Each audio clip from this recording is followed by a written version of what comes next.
When you start to roll a coil, you want to make sure you are using soft, fresh plastic clay.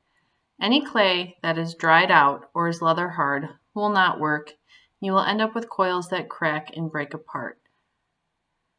I am starting by rotating the clay in my hand and applying pressure and squeezing out the clay, which makes it lengthen and it thins it out.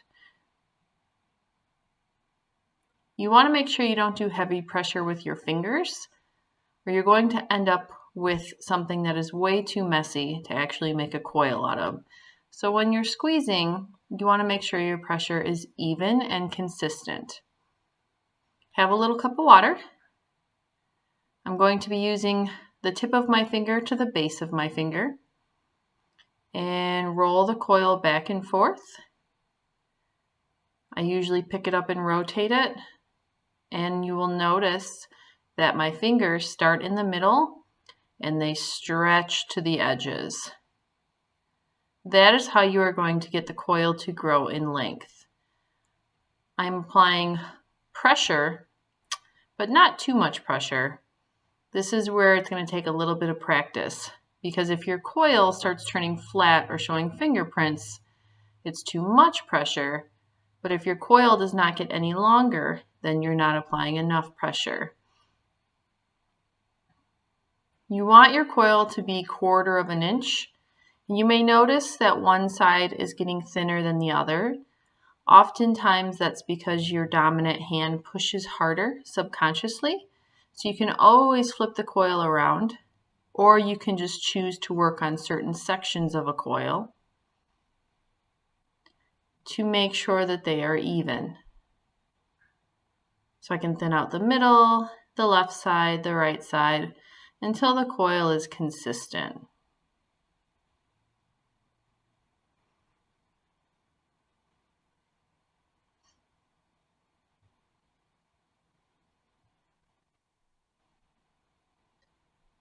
If you notice your coils are cracking as you're rolling, it's because your hands are pulling the moisture out of the clay. You can take little bits of water out of your cup and put that on the coil and roll it into the coil, and that will help. You're going to see in this video, I'm going to be pushing way too hard, and it picks up my fingerprints, the coil wants to rip, and the flat part is on the back because it's been touching the table. So it's really key to keep your pressure consistent and to keep it low. You do not want to have heavy pressure. So from the center out. Pick it up and rotate it so all parts of the coil are touching the table. You want to make sure that coil is really rolling and it's not just lightly rocking back and forth, because that can give you a flat coil.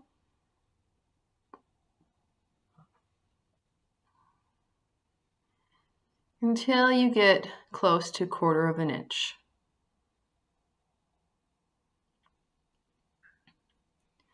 You may also want to roll a tapered coil, so it is thicker on one end than the other. In this case, I would squeeze it out into the shape of a carrot. And then I'm going to roll this way. So I am intentionally keeping one side of the coil thicker and one side thinner. An artist may do something like this if they were perhaps sculpting an octopus and they were making the tentacles, because the tentacles are larger where they attach to the body and skinnier as they get towards the tip.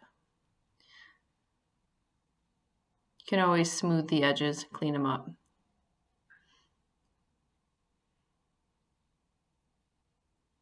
So we have a tapered coil.